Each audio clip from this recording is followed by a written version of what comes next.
रोजच्या पेपरमध्ये किंवा रस्त्यावरच्या फ्लेक्सवर सगळ्यात जास्त जाहिराती कशाच्या असतील तर अर्थातच नवीन घरांच्या, सेकंड होम्सच्या आणि कमर्शियल प्रॉपर्टीजच्या. दुसरीकडे देशाच्या GDPमध्ये रिअल इस्टेट क्षेत्राचं योगदान हे सध्या 7.3% इतकं असून 2025 पर्यंत ते 10% तर 2047 पर्यंत 15.5% वाढण्याचा अंदाज वेगवेगळे रिपोर्ट्स अहवाल हे दर्शवत आहेत. त्यामुळेच राहण्यासाठी घर घेण्याचा विचार असो की सेकंड होम, रिअल इस्टेटमध्ये गुंतवणूक करण्याचा मोह अनेकांना होतो. हा मोह रास्त असला तरी रिअल इस्टेटमध्ये गुंतवणूक करताना योग्य टायमिंग कसं साधावं, काय हमखास टाळावं आणि खबरदारी घ्यायची म्हणजे नेमकं काय करायचं, या सगळ्या प्रश्नांची उत्तरं जाणून घेऊया या एपिसोडमध्ये.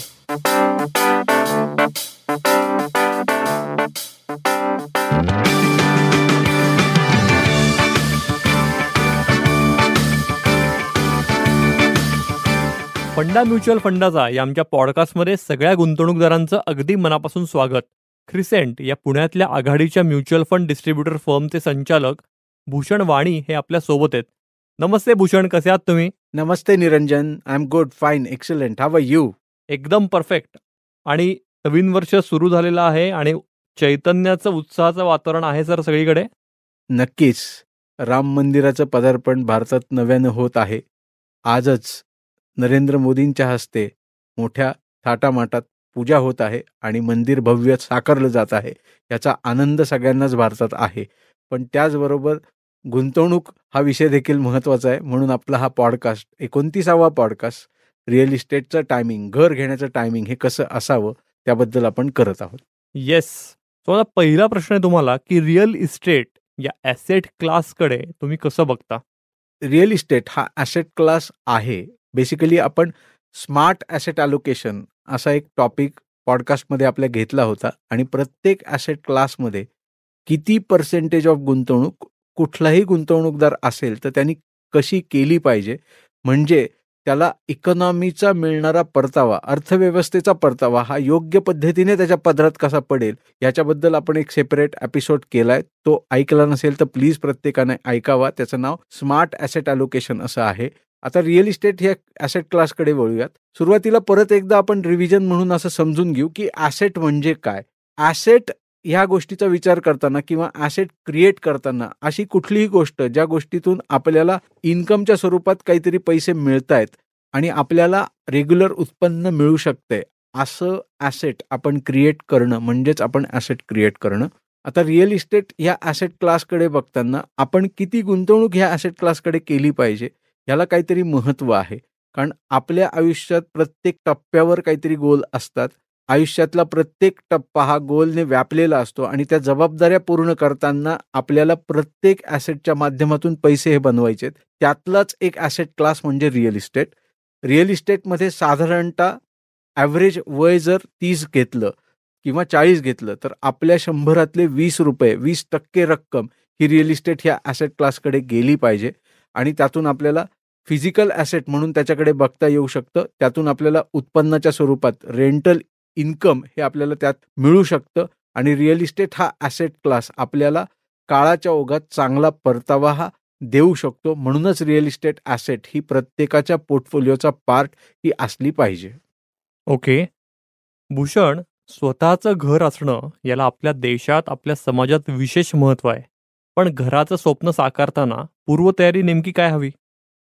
खरंच आहे निरंजन की स्वतःचं घर हे आपल्या देशात अत्यंत महत्त्वाचं आहे. समाजात अत्यंत विशेष महत्त्व त्या गोष्टीसाठी आहे.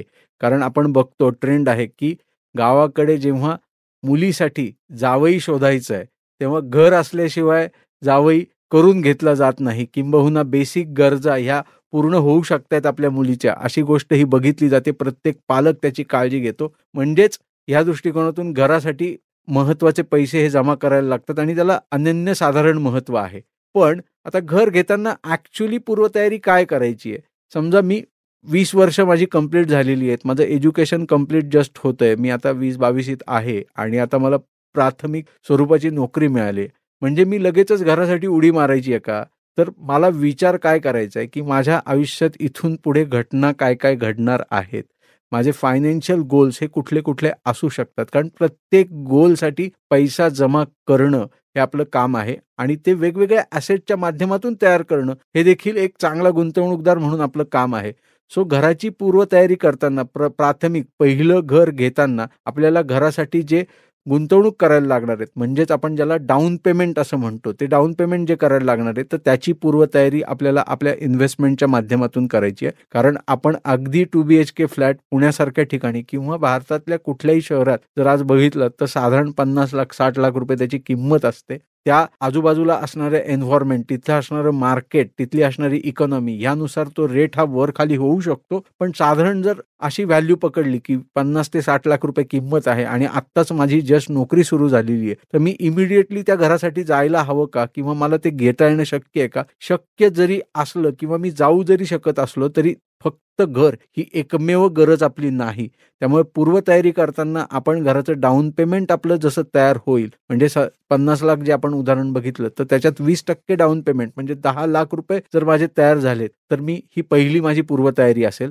त्याच्यानंतर दुसरी पूर्वतयारी की मी कुठल्या बिल्डरकडे किंवा कुठल्या बांधकाम व्यावसायिकाकडे बघायचंय, त्याचा शोध मी कसा घ्यायचा आहे, तो योग्य बांधकाम व्यावसायिक कसा असला पाहिजे, त्यांनी रेरा नावाच्या कायद्यानुसार त्याचं प्रोजेक्ट कंप्लीट तो करणार आहे का, त्याचे लिगल बॉन्ड त्यांनी फायनल केलेले आहेत का, या सगळ्या गोष्टी आपल्याला बघणं गरजेचं आहे पूर्वतयारी करताना. रिसर्च या अर्थाने विचार करता की मला भविष्यात माझं लग्न होणार आहे, माझ्या पुढच्या गोष्टी येणार आहेत, मग मुलांना शाळा जवळ आहेत का, मार्केट जवळ आहेत का, ह्याचाही थोडासा रिसर्च होणं गरजेचं आहे. अशा व्हेरियस आस्पेक्टने पूर्वतयारी करताना विचार व्हावा आणि मगच घराची स्वप्न बघावीत किंवा घर घेण्याचं उद्दिष्ट ठेवावं आणि घर हे घ्यावं. ओके. भूषण, म्हणजे नवीन घर घेण्यासाठी तुम्ही जे सांगितलेत मुद्दे ते विचार करता 20 हे योग्य टायमिंग का 30 किंवा अगदी 40 ही योग्य टायमिंग ठरू शकतं? Comfort is the only thing की जिथे इन्व्हेस्टर म्हणून, गुंतवणूकदार म्हणून किंवा मी ह्युमन बिईंग म्हणून असाही देखील विचार करेल की माझा कम्फर्ट आज आहे की मी 25शीत आहे, मी 30शीत आहे किंवा मी 40शीत आहे. आज माझे असणारे फायनान्शियल गोल्स, ज्याच्यासाठीचं प्लॅनिंग मी व्यवस्थित केलेलं आहे, ज्याच्यासाठीची गुंतवणूक माझी ऑनगोईंग बेसिसवर व्यवस्थित होतीये आणि मी माझ्या फायनान्शियल वेलबिंगकडे किंवा फायनान्शियल फ्रीडम, अगदी सोप्या भाषेत समजून घ्यायचं असेल तर, कडे हळूहळू टप्प्याटप्प्याने पोहोचण्याचा प्रयत्न करतोय आणि मग माझ्याकडे पैसे व्यवस्थित शिल्लक राहत आहेत, ज्याचं बजेट हे कदाचित 2 BHK फ्लॅटसाठी मी अफोर्डेबल त्या घराकडे जाऊ शकतो किंवा तेवढा EMI, तेवढा हप्ता हा मला अफोर्ड होऊ शकतो. मग मी 20शीत आहे, 30शीत आहे की 40शीत आहे हे न बघता मी घराकडे जायला हरकत नाही.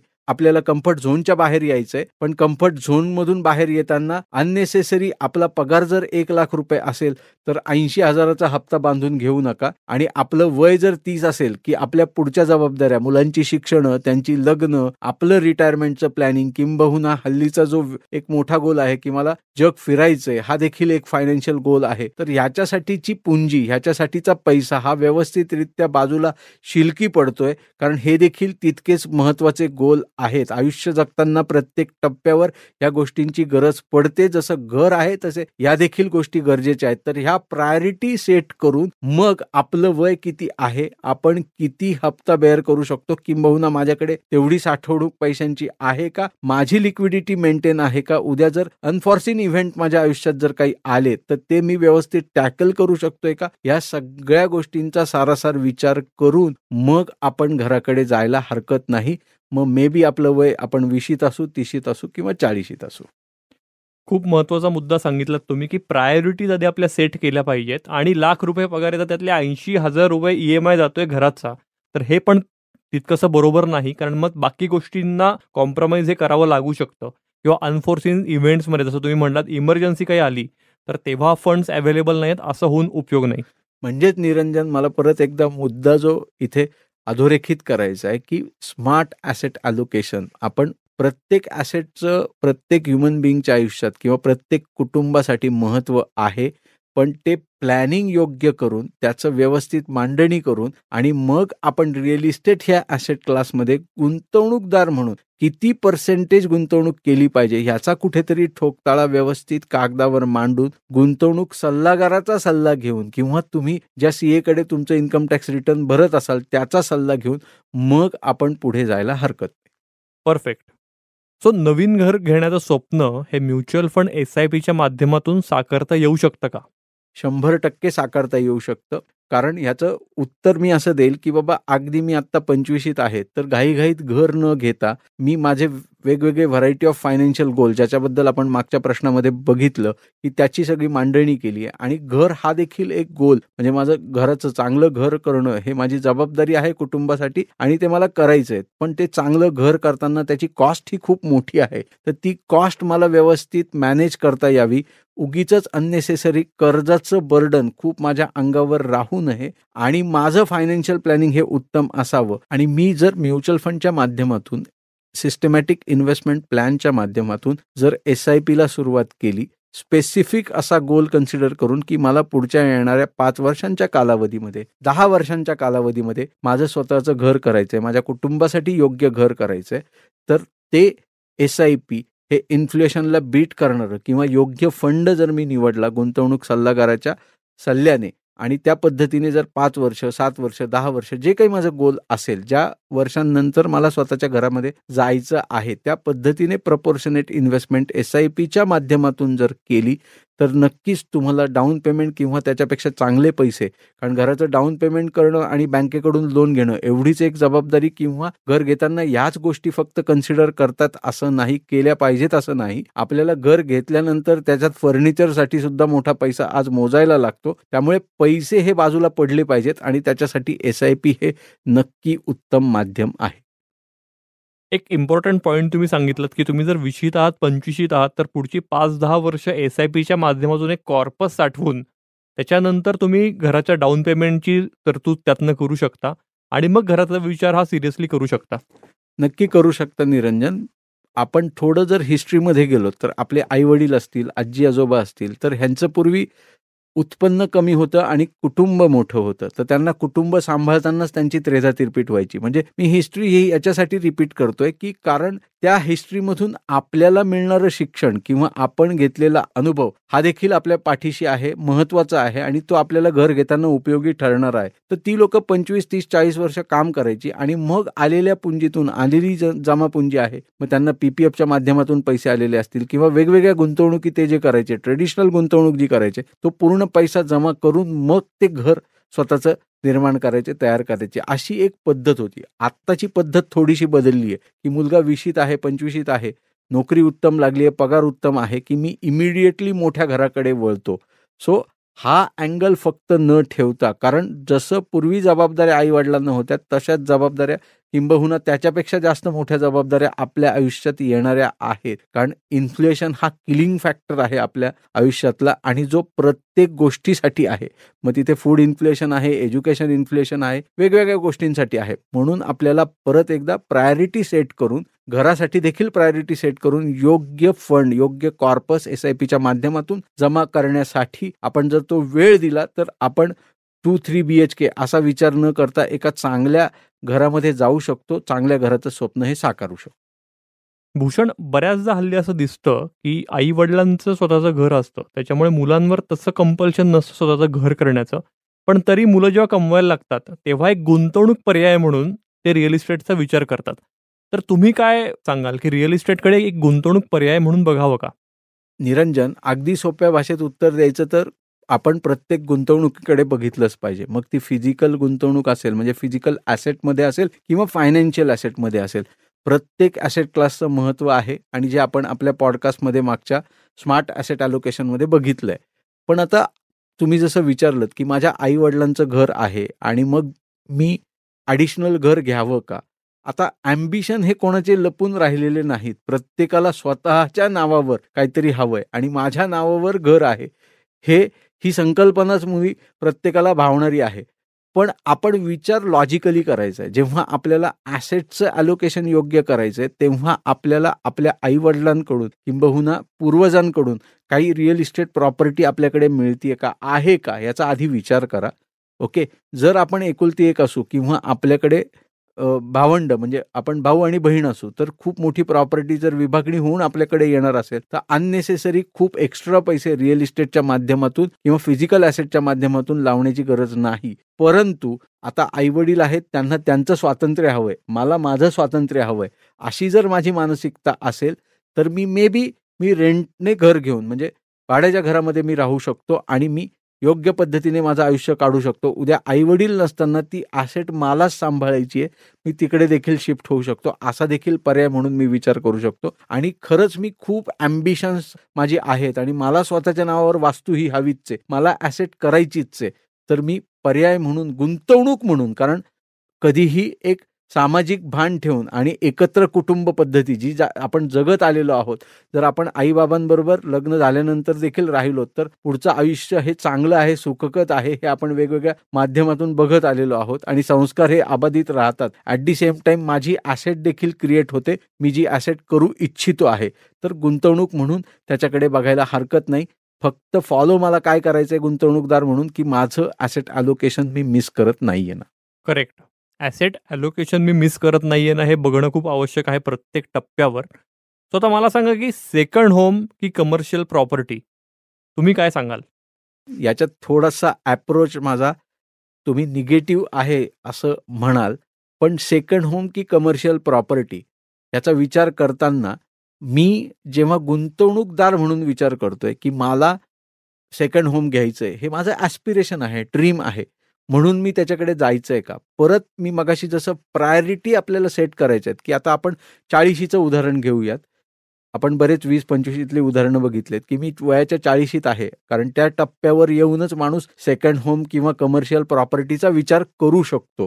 कारण तेव्हा इन्कम लेवल्स थोड्याशा वाढलेल्या असतात, पण त्याचबरोबर जबाबदाऱ्या देखील वाढलेल्या असतात. तर जर माझं 40 वर्षाचं वय आहे आणि मी आहे, मिसेस आहे, 2 मुलं आहेत, ज्यांची वय साधारण 3 ते 5 वर्ष आहेत, तर त्यांची शिक्षण हा खूप मोठा आणि महत्त्वाचा गोल आयुष्यातला आहे. माझं रिटायरमेंट, कारण रिटायरमेंट अँगलने विचार करताना स्ट्रेस हा खूप वाढतोय. कंपन्यांमध्ये प्रायव्हेट जॉब करताना मोठी टीम सांभाळायला लागते, स्ट्रेस हँडल करायला लागतो. त्यामुळे 45शीत 50शीत मानसिक स्वास्थ्य हे बिघडण्याची शक्यता वाढतीये. आता जर आपण भारतीय अर्थव्यवस्थेत किंवा कुठल्याही अर्थव्यवस्थेत बघितलं तर. सो या सगळ्या गोष्टींना देखील तितकंच महत्त्व आहे. शारीरिक मानसिक स्वास्थ्य अबाधित ठेवण्यासाठी पैसा हा गरजेचा आहे आणि हे फायनान्शियल गोल आपले अचीव्ह होत आहेत आणि आपण उत्तमरित्या त्याच्यासाठी प्लॅनिंग करून ठेवलंय, किंबहुना ती इन्व्हेस्टमेंट योग्य पद्धतीने होतीये किंवा झालेली आहे, अशी शक्यता जेव्हा निर्माण होईल तेव्हा मी सेकंड होमचा विचार करायला हरकत नाही, जर माझं ते स्वप्न आणि ड्रीम असेल तर. परंतु जर मी ती फायनान्शियल अचिव्हमेंट केलेली नसेल किंवा त्या फायनान्शियल अचिव्हमेंटसाठीचं प्लॅनिंग माझं योग्य झालेलं नसेल, तर अननेसेसरी सेकंड होम किंवा कमर्शियल प्रॉपर्टी याच्यामध्ये मी गुंतवणूक करणं हे योग्य नाहीये, असं एक गुंतवणूक सल्लागार म्हणून मला वाटतं. आणि सेकंड होमचा विचार करताना, म्हणजे मी पुण्यात राहतोय, 4 तासाच्या अंतरावर मला घर घ्यायचंय, कारण मला शेती पण करण्याची माझी इच्छा आहे आणि तिथेच मला एक शेतीत प्लॉट, छोटंसं टुमुकदार घर, छानसं घर मला बांधायचंय आणि तिथे मला राहण्याचा आनंद घ्यायचा आहे. हे जरी माझं स्वप्न असलं तरीही त्या 4 तासाच्या अंतरावर मी किती वेळा जाऊ शकतोय, मी तो वेळ देऊ शकतोय का? आणि मग तो वेळ जर मी देऊ शकणार नसेल तर ती गुंतवणूक करून मला त्यातून मानसिक समाधान मिळणार आहे का? या सगळ्या गोष्टींचा, आणि मग त्याचा पुढे लिगली मला काही त्रास होणार नाही ना, माझ्या पुढच्या येणाऱ्या पिढीला देखील त्याचा काही त्रास होणार नाही. म्हणजे मी ह्याच्यात एक एक्झाम्पल निरंजन नक्की मला शेअर करायला आवडेल. माझ्याकडे एक पुण्यातलेच डॉक्टर, चांगले नामांकित डॉक्टर माझ्याकडे व्हिजिट करायला आले होते, ओव्हरऑल फायनान्शियल प्लॅनिंग आणि ह्या सगळ्या आस्पेक्टने चर्चा करण्यासाठी. तर त्यांनी मला प्रश्न असा विचारला की भूषण, तू हे फायनान्शियल प्लॅनिंग वगैरे सगळं उत्तम सांगतोय आणि तेवढा पैसा मी आज क्रिएट केलेला आहे, मी पुण्यातला एक चांगला नामांकित डॉक्टर आहे आणि मला कॅश फ्लो मॅनेजमेंट हा माझ्याकडे अडचणीचा विषय नाहीये, पण ज्या काही ॲसेट मी क्रिएट केलेल्या आहेत स्पेसिफिकली रिअल इस्टेट मधल्या, तर मला पीसफुल डेथ हवी आहे. ओके, असा त्यांचा प्रश्न होता. आता ह्या प्रश्नाला उत्तर देताना मला देखील 5 मिनिटं विचार करायला लागला की पीसफुल डेथ म्हणजे या माणसाच्या मनात नक्की काय घालमेल असेल. तर डॉक्टर होते, त्यांनी कुठेतरी साधारण एक 300-350 किलोमीटर अंतरावर मोठी जागा घेऊन ठेवलेली होती आणि त्या जागेमध्ये कोणीतरी ॲक्विजिशन केलेलं होतं. मग त्याची कोर्टात केस चालू होती. मग ह्या सगळ्या भानगडी पाठीमागे लावून त्यांनी घेतलेल्या होत्या. म्हणजे ह्यात उदाहरणात मला असं सांगायचंय, की आपण सेकंड होम किंवा कमर्शियल प्रॉपर्टी ही आपल्याला किती लिक्विडिटी देऊ शकते, ही आपल्याला आपली लिगसी ट्रान्सफॉर्मेशन हा जो आस्पेक्ट आहे, की मी नसताना फॅमिलीला ते व्यवस्थित ट्रान्सफर होईल, ह्या सगळ्या घटकांचा विचार करून मग सेकंड होम की कमर्शियल प्रॉपर्टी असा जर आपण विचार केला, आपलं स्वप्न आहे म्हणून सेकंड होमकडे आपल्याला जायचंय, पण आपण ती प्रॉपर्टी मेंटेन करू शकत असू किंवा तेवढी मॅनपॉवर जर आपल्या कुटुंबात असेल तर नक्की जायला हरकत नाही. कमर्शियल प्रॉपर्टीबद्दल मी असं सांगेल, की रेंटल यील्डचा विचार करता म्हणजे मी जर आज पुण्यात बाणेर एरियात किंवा कुठल्याही सिटीमध्ये त्या टॉप क्लास एरियामध्ये कमर्शियल प्रॉपर्टी विकत घेतली, 1 कोटीची कमर्शियल प्रॉपर्टी विकत घेतली, तर त्याला मिळणारं मला भाडं, ज्याला रेंट आपण असं म्हणतो, तर ते किती पर्सेंटेजमध्ये मला मिळतंय याचा सारासार गणित घालून किंवा मी जर ते लोनवर घेणार असेल तर ते लोनचा हप्ता माझा किती जाणार आहे वर्सेस मला त्यातून रेव्हेन्यू जनरेशन काय असणार आहे, at the same time capital appreciation त्या एन्व्हायरमेंटमध्ये, त्या मार्केट कंडिशनला, त्या सिटीमध्ये, तिथे वाढणाऱ्या बिझनेसेसवर कसं असू शकेल, असे व्हरायटी ऑफ फॅक्टर याच्यात येतात. आणि म्हणूनच परत एकदा की आपला चार्टर्ड अकाउंटंट असेल, आपला गुंतवणूक सल्लागार असेल, ह्या सगळ्यांची सल्ला मसलत करून मग मी सेकंड होमला जायचंय, कमर्शियल प्रॉपर्टीला जायचंय, की रिअल इस्टेटमध्ये किती पर्सेंटेज गुंतवणूक करायची आणि स्मार्ट ॲसेट ॲलोकेशन कसं करायचं याचा सारासार विचार करायला हरकत नाही. आपलं स्वप्न असेल तर डेफिनेटली ड्रीम होम म्हणून सेकंड होमकडे जा, पण ह्या सगळ्या गोष्टी फक्त भावनिक निर्णय न घेता आपल्याला मानसिक, आर्थिक, आपले फायनान्शियल गरजा ह्या सगळ्यांचं ठोकताळा, सांगड व्यवस्थित घालून मग निर्णयापर्यंत पोहोचायला हरकत नाही. अगदी बरोबर. म्हणजे बऱ्याचदा तो इमोशनल डिसिजन असतो रिअल इस्टेटमध्ये गुंतवणूक करण्याचा आणि त्याच्यामुळेच जर ते आपल्या आवाक्यातलं नसेल, आवाक्यातलं म्हणजे तुम्ही म्हटलं तसं अंतर, जायला यायला जर तुम्हाला 4-5 तास लागत असतील, तर तेवढा वेळ जर नाही काढू शकलो, तर ती खरंच कदाचित डेड इन्व्हेस्टमेंट ठरण्याची भीती राहू शकते. पुढचा प्रश्न तोच येतो मग यालाच धरून, की जमिनीत गुंतवणूक करण्याचा ट्रेंडही गेल्या काही वर्षात वाढतोय. सो जमिनीच्या व्यवहारात काय काळजी घ्यायला हवी? कुठलाही गुंतवणूक आपण करताना मी ऑनगोईंग बेसिसवर रेग्युलर सांगतोय, की गुंतवणूक सल्लागाराचा सल्ला घ्या. तसंच प्रत्येक ॲसेटमध्ये त्या ॲसेट क्लासच्या माध्यमातून सल्ला देणारी लोकं आहेत, योग्य पद्धतीने काम करणारे कन्सल्टंट आहेत. तर मला समजा माझं ॲस्पिरेशन आहे, ड्रीम आहे, की मला जागा घ्यायची आणि काही काळानंतर तिथे मला छोटंसं टुमदार स्वतःचं घर बांधायचं आहे किंवा बंगला तयार करायचा आहे. तर नक्की असं ड्रीम असायला काही हरकत नाही, यात कुठली शंका मनात येऊ नये. पण जर मला अशी ॲसेट क्रिएट करायची आहे, तर ती जमीन विकत घेताना त्याचे लीगल ॲस्पेक्ट्स काय आहेत, हे कुठल्यातरी एका ॲडव्होकेटशी आपल्याला जाऊन त्याच्याशी चर्चा करणं गरजेचं आहे. मी कुठल्या एरियात जागा शोधतोय, त्या एरियाचे ओव्हरऑल ट्रेंड कसे चाललेले आहेत, म्हणजे प्रत्येक वेळी फक्त प्रॉपर्टी ॲप्रिसिएशन, जागा घेऊन त्याचं ॲप्रिसिएशन मला किती मिळणार आहे, मी ₹2,000 स्क्वेअर फीटनी जागा घेतोय आणि ती पटकन 4,000 कशी होईल, हाच फक्त एक विषय डोक्यात न ठेवता ती जागा घेताना घेण्याच्या काळजी, ज्याच्यात मी लीगल कन्सल्टन्सी, लीगल ॲडवायझरची स्पेसिफिक कन्सल्टन्सी घेऊन तो एरिया, जागा खरेदी करण्यायोग्य आहे की नाही, तिथे ॲक्विजिशन करताना किंवा ती जागा घेताना ती माझ्यासाठी कितपत योग्य ठरू शकेल, कारण त्या जागा घेण्यामागचा माझा उद्देश काय आहे, हा जर मी व्यवस्थितरित्या सांगितलात तर तुम्हाला ती ॲडवाईस योग्य पद्धतीने मिळू शकेल. तर ही प्रथमतः प्राथमिक काळजी घ्यावी.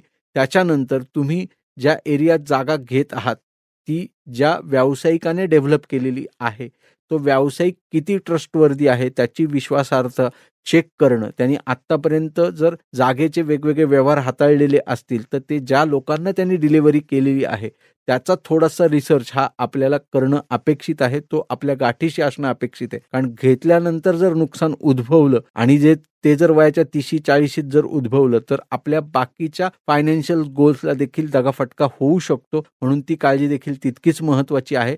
आणि तिसरं, मग मी त्या जागेचा वापर हा कशासाठी करणार आहे, हे माझ्या डोक्यात किंवा ही कल्पना माझ्या डोक्यात का आलेली आहे आणि त्याचा उपयोग मी काय करणार आहे, याचं उत्तर तुमच्याकडे पहिल्या दिवशी असणं गरजेचं आहे. बिफोर टेकिंग एनी डिसिजन, तुम्ही पैसे देण्यापूर्वी त्याचा डिसिजन तुमच्या डोक्यात किंवा कुठेतरी तुम्ही लिखित स्वरूपात तो करणं गरजेचं आहे.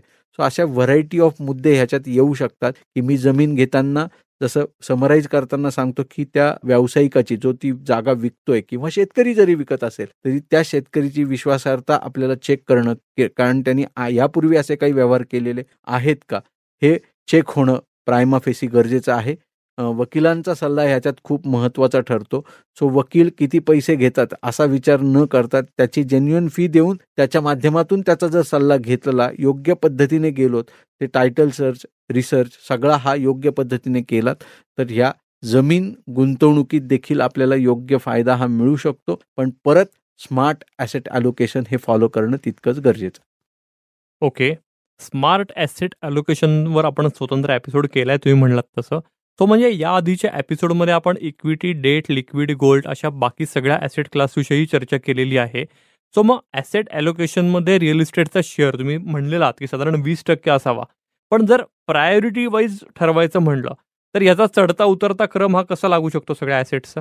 आता कुठल्याही ॲसेटमध्ये त्या ॲसेट क्लासप्रमाणे गुंतवणूक केली पाहिजे किंवा पर्सेंटेज ऑफ ॲसेट ॲलोकेशन केलं पाहिजे, असं आपण रेग्युलर बेसिसवर वेगवेगळ्या इन्व्हेस्टरला सांगत असतो. पण कुठलाही गुंतवणूकदार त्याने गुंतवणूक सुरू करताना किंवा कुठल्याही गुंतवणुकीचा विचार करताना तो काय वयात आहे, त्याच्या गरजा काय आहेत आणि त्या लिक्विडिटीसाठी त्याला कुठे पळायला किंवा धावपळ त्याची होत नाही ना, या अँगलने विचार करून ॲसेट ॲलोकेशन करणं गरजेचं आहे. सो प्रायोरिटी सेट करताना आपले फायनान्शियल गोल्स, आपल्या फायनान्शियल गरजा या जितक्या महत्त्वाच्या आहेत, तेवढंच गुंतवणूकदार म्हणून माझी ability to take the risk आणि willingness to take the risk, ह्या ज्या 2 महत्त्वाचे मुद्दे आहेत. म्हणजे उदाहरणार्थ, की माझ्या खिशात आज 10 लाख रुपये आहेत आणि माझ्या 5-6 वेगवेगळ्या प्रायोरिटी आहेत. तर त्या प्रायोरिटी मला सेट करून मग ते 10 लाख रुपयांचं ॲसेटचं ॲलोकेशन पर्सेंटेज वाईज कसं असावं. म्हणजे ते 10 लाख रुपये समजा मला 3 वर्षानंतर लागणार आहेत, तर मी अननेसेसरी कुठल्यातरी रिअल इस्टेटच्या जागेत ते जर गुंतवलेत किंवा मग मी अगदी इक्विटी म्युच्युअल फंडात जर टाकलेत, तर ती प्रायोरिटी माझी जी आहे 3 वर्षांचं जे माझं फायनान्शियल गोल आहे, तेव्हा ते पैसे मला उपलब्ध होणार आहेत का आणि जो रिटर्न मी अपेक्षित ठेवलेला आहे तो मला मिळतोय का, याचा ठोकताळा बांधणं किंवा ह्याच्यावर ॲक्च्युअल उत्तर शोधणं हे थोडंसं अवघड आहे. आणि म्हणूनच ते एजनुसार, आपल्या फायनान्शियल गरजांनुसार, आपल्या फायनान्शियल गरजांना असणारं ड्युरेशन नुसार प्रायोरिटी सेट होणं गरजेचं आहे. जनरल ठोकताळा जर बांधायचा झाला, जे आपण स्मार्ट ॲसेट ॲलोकेशनमध्ये देखील बघितलं, की आपल्या इमर्जन्सी कॉर्पससाठी आपल्याला लिक्विड फंड हवा, तर आपण 20, 30, 40 अशी उदाहरणं बघितलीत, की 20, 30 आणि 40 लिक्विड ॲसेटमध्ये साधारणतः मला पुढच्या 6 महिन्याची सॅलरी किंवा व्यावसायिक उत्पन्न माझं एवढा माझा लिक्विडचा पार्ट किंवा पर्सेंटेज ऑफ ॲलोकेशन हे असलं पाहिजे. डेट हा ॲसेट क्लास माझ्या शॉर्ट टर्मच्या ज्या गरजा आहेत, पुढच्या येणाऱ्या 3 ते 5 वर्षातल्या त्याच्यासाठीचं ॲलोकेशन, सो साधारण 8 ते 10 रुपये किंवा 8 ते 10% माझे तिथे असले पाहिजेत. गोल्ड किंवा ज्याला आपण कमोडिटी ॲसेट असं म्हणतो, की इथे माझे साधारण 5 ते 60% पैसे माझ्या ॲसेटमधले ₹100 असले पाहिजेत. इक्विटी या ॲसेट क्लासमध्ये 100 वजा माझं वय एवढे पैसे, कारण इक्विटी हा एकमेव ॲसेट क्लास असा आहे, की जो इन्फ्लेशनला बीट करणारे रिटर्न काळाच्या ओघात देत राहिलेला आहे आणि म्हणून एवढं पर्सेंटेज ऑफ हायर ॲलोकेशन त्या ॲसेट क्लासमध्ये पाहिजेत. आणि रिअल इस्टेट या देखील ॲसेट क्लासने चांगला परतावा इन्व्हेस्टरला दिलेला आहे, तर साधारणतः 20% रक्कम या ॲसेट क्लासमध्ये असली पाहिजे. सो स्मार्ट ॲसेट ॲलोकेशन प्रत्येक गुंतवणूकदाराने फॉलो करा. त्याचबरोबर रिअल इस्टेटचा देखील विचार करा, गुंतवणूकदार म्हणून विचार करा, कारण रिअल इस्टेट तशी ही ॲसेट जी आहे, म्हणजे जागा कमी होत चाललेली आहे आणि त्याचबरोबर त्याचे भाव हे गगनाला भिडणारे आहेत. सो काळाच्या ओघात त्याला देखील परतावा हा उत्तम असू शकतो आणि म्हणूनच योग्य गुंतवणूकदार म्हणून वरी बघितलेल्या सगळ्या प्रश्नांमध्ये आपण लिगल आस्पेक्ट त्याचा, त्यानंतर आपल्या गरजांनुसार ते टाकणारे पैसे, या सगळ्या बाबींचा विचार करून मग रिअल इस्टेटचा विचार हा नक्की करावा. Perfect. Thank you so much Bhushan. म्हणजे हा विषय खरंच खूप सखोल आहे आणि आपल्या एक मराठीत म्हण पण आहे, की लग्न पाहावं करून आणि घर पाहावं बांधून. तर या म्हणीत या दोन्ही गोष्टी कशा अवघड असतात हे अगदी योग्य प्रकारे विशद केलेलं आहे. आणि तुम्ही म्हणला तसं रिअल इस्टेटचे वाढते भाव, इन्फ्लेशन हे सगळं बघता घर घेणं हे आज इतकं सोपं राहिलेलं नाहीये. त्यामुळे त्याची पूर्वतयारी कशी असावी आणि केवळ मोहात पडून ते घेण्यापेक्षा परफेक्ट प्लॅनिंगनी कसं घ्यावं हे तुम्ही अगदी परफेक्ट एक्सप्लेन केलं. श्रोते हो, गुंतवणुकी संदर्भातल्या कुठल्याही सल्ल्यासाठी, मार्गदर्शनासाठी तुम्ही देखील क्रिसेंटला अगदी हक्कानं संपर्क साधू शकता. त्यांचा नंबर प्लीज नोट डाऊन करून घ्या. नंबर आहे 9764125533. मी नंबर परत एकदा रिपीट करतो, 9764125533. याशिवाय तुम्ही crescentmfd.com या त्यांच्या वेबसाईटलाही भेट देऊ शकता. हा एपिसोड आवडला असेल तर आमचा चॅनल नक्की लाईक करा, सबस्क्राईब करा आणि तुमच्या मित्रमैत्रिणींना किंवा नातेवाईकांनाही याची लिंक नक्की शेअर करा. हा पॉडकास्ट तुम्ही Spotify, Apple podcast, Jio Saavn, गाना, ॲमेझॉन म्युझिक यासह क्रिसेंटच्या यूट्यूब चॅनलवरही अगदी मोफत ऐकू शकता. आत्ता आपण ऐकलात भूषण वाणी आणि निरंजन मेढेकर यांच्या आवाजात फंडा म्युच्युअल फंडाचा हा पॉडकास्ट. ही क्रिसेंटची निर्मिती असून साऊंड्स ग्रेटची 2024ची प्रस्तुती आहे. डिस्क्लेमर: म्युच्युअल फंड गुंतवणूक ही बाजारातील जोखमीच्या अधीन आहे. गुंतवणूकदारांनी योजनेशी संबंधित सर्व कागदपत्रे काळजीपूर्वक वाचावीत. फंडा म्युच्युअल फंडाचा या पॉडकास्टचा उद्देश गुंतवणूक विषयक जनजागृती हा आहे. या पॉडकास्टच्या आधारे घेतलेल्या गुंतवणूक निर्णयांमुळे कुणा व्यक्तीचे अथवा संस्थेचे नुकसान झाल्यास Crescent mutual fund distributor private limited किंवा sounds great NM audio solutions LLP जबाबदार राहणार नाही, याची कृपया नोंद घ्यावी.